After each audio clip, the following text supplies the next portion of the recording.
history. So why are these families still living in moldy, rundown homes? Aptn's Larissa Burnoff went to the community to find out. Some of the living conditions on the Cody First Nation are shocking. This elder has mold growing on her walls and water damage so bad she fell through her floor. Stella Pelly is living in a condemned trailer, but says it's much worse for others on reserve. I'll accept the way I'm living if you do better for my people.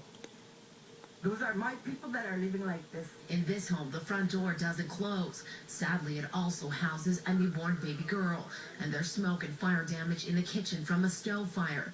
Promised a new one after the fire, the homeowner was given a used one with a broken oven by band counselor Flodine Cody. Flodine Cody bought a brand new stove and bought her old stove instead of giving him a new one.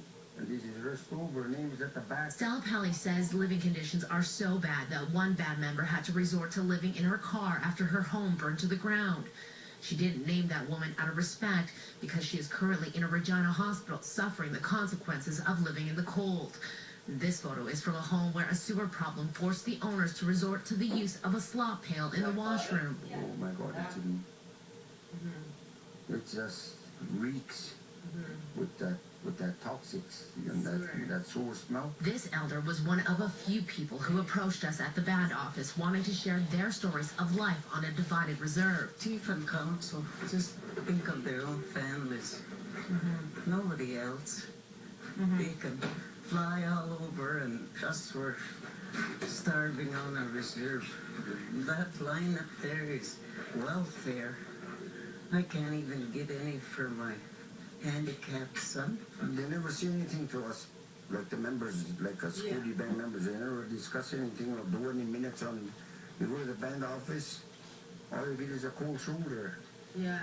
So with all this money that came into the reserve, why are the houses still in the condition that they're in? That's a very good question. We as people have to get our community back.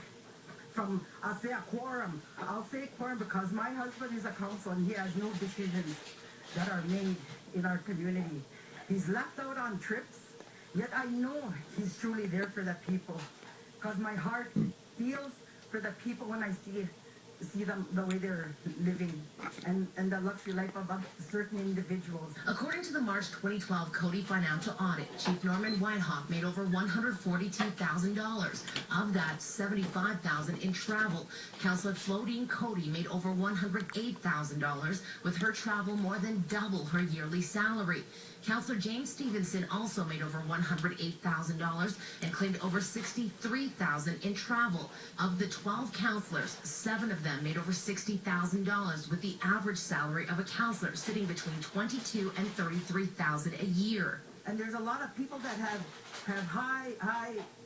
very high salaries, very high travel. You want to do something? Cut that down. Pelly also stated that she and her husband have been paying $220 a month in what the band calls user fees for their condemned trailer. According to the audit, there are 0 fees listed under the housing user fees. Aboriginal Affairs is now looking into that claim. Chief Norman Whitehawk returned our calls last minute from Ottawa, stating that his community has a repair and renovation program and that all of the homes that we visited are on that list. He also opened an invitation to Aptn to return to his community in the coming weeks to ensure that all of his band members are taken care of. We will keep you posted.